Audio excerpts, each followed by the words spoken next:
Hi, welcome to Medischool. So we're just going to discuss 5 x-rays today. There are 5 cases for you. You can pause the video at the first case and think about an answer, and we will wait for a few seconds and move on to the next slide. So you can pause the video now. We're just going to move on to the next slide for an answer. Okay, so this was actually a large left-sided pneumothorax. You can see literally that the left side, which is right off your screen, is quite black as compared to the right side, sorry. So, I mean, you've literally lost the broncho-vascular markings on the left side of the patient's chest. And if you see, the whole of the lung is literally kind of collapsed into this segment here, which is the opaque white thing. That's all which is left of the lung because it's collapsed. And all this area here, it's all the air which is actually black. So air, you know, in an x-ray is black as compared to the lungs or the vascular markings, which should be white. So as you compare to the other side, you see the normal vascular markings, you can see follow the vascular markings here. But that's all lost. And you can literally see through the lungs here on this side, the left side. So all of the lung is actually collapsed in this segment here. So this is a very large left-sided pneumothorax. So as you know, just to discuss the points again, the visceral pleural edge is seen as a thin, sharp white line, which is this line here, and no lung markings are seen in the periphery. So there are no lung markings here, and peripheral lung space is radiolucent, which is actually in this case. So okay, this is an X-ray of the large left pneumothorax. Going on to the next case. Okay, have a moment to think about this diagnosis here. You can see an X-ray here. The left is marked, and I'll wait for a few seconds and go on to the next slide. And you can obviously pause the video here while you think about your answer.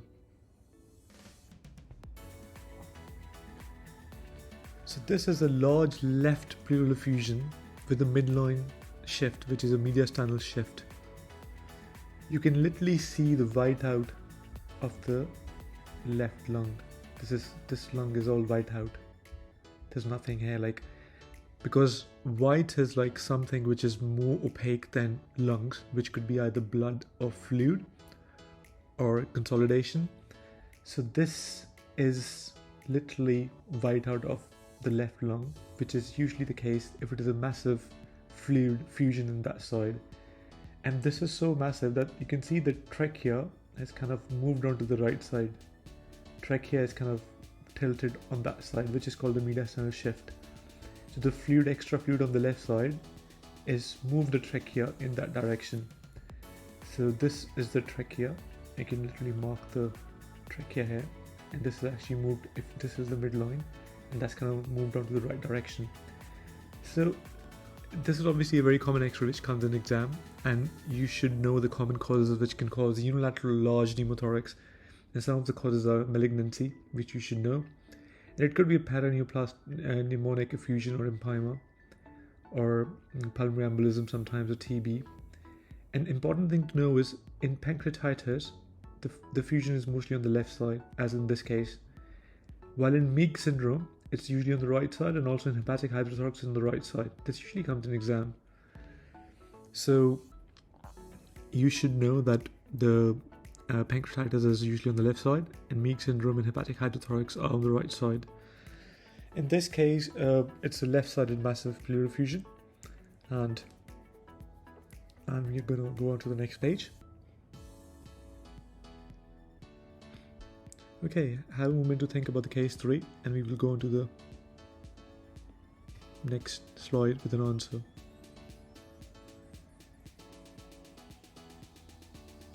You can pause the video to think if you need a bit more time. Alright, so this was a right upper lobe collapse.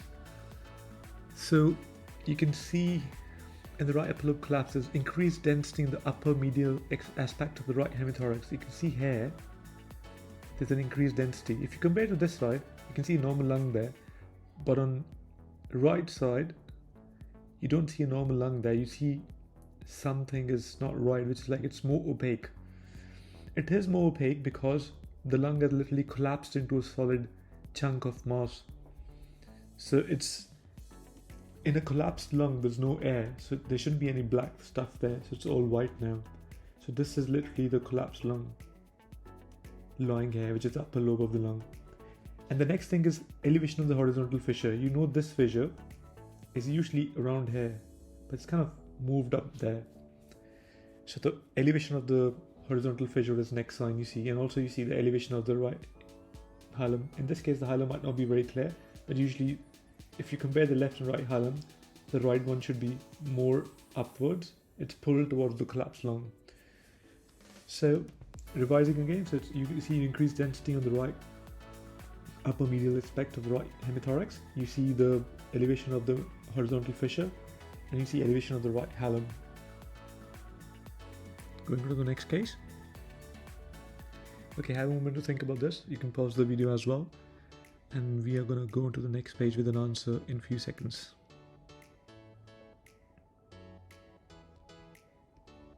Alright, so this was a case of a pleural calcification. You can see literally kind of wash out of both the lungs, in the sense of it's kind of painted with white brush on both the sides, and you can see it's not really following any lung contour margins. It's kind of all over on both the sides of the lungs. And sometimes this x-ray, you see all this area, this area, this area, this area, it's all kind of marked by this pleural flux. And you know, sometimes this x-ray does come in your exam, and they would then ask you what are the causes of pleural calcifications. So going to the list here, asbestosis is quite a common cause of, though it's quite rare, but it's kind of, if you have got asbestosis, then you can have pleural calcifications.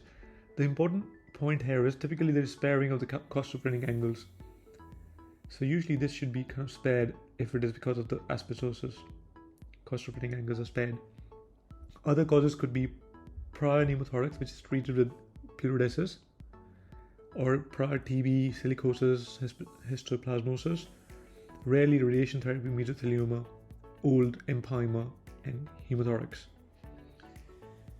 Okay, going on to the next case. Have a think. Because you can see so many wires and things, it might be a bit difficult for this case, because this patient is a patient from ICU, and when you're admitted in ICU, you have got all the tubes and pipes and ECG leads. It becomes a bit more difficult to find an obvious finding. But if you follow the protocol of seeing X-ray, which is obviously not the scope of this class, you can then reach your diagnosis.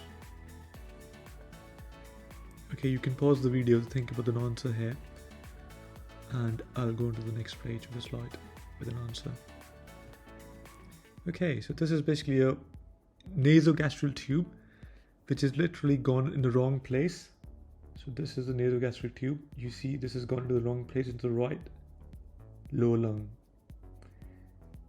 So this is if someone is inexperienced, or it's difficult to put in an NG tube sometimes because the patient has got a poor swallow reflex, or patient has got a massive gag reflex, or patient is not fully sedated, or you're not doing a procedure in the right sense. So yeah, there could be so many causes of putting the NG wrongfully in the right lung or the left lung. In this case, it's in the right lung.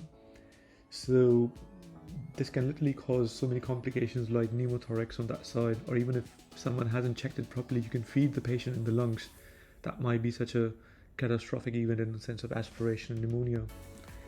So you have to, this tube, the NG tube, should literally follow the contour of the center esophagus and cross the hemidiaphragm like this.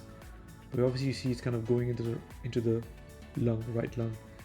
So there are a few things you have to note down when you're placing an NG, that it should descend the midloin, follow the path of the esophagus, clearly bisect the carina. So this is the carina here. It should clearly dissect that. That would mean that it's not actually going into the either bronchus following the trachea. It's kind of bisecting the carina, past the carina. That means it's in the esophagus. And it should cross the diaphragm in the midline, which like this line is, and the tip should be visible below the left hemidiaphragm. This is the left hemidiaphragm, so it should be somewhere here. That would clearly tell it's in the stomach then. So yeah, this is an extra of wrongly placed NG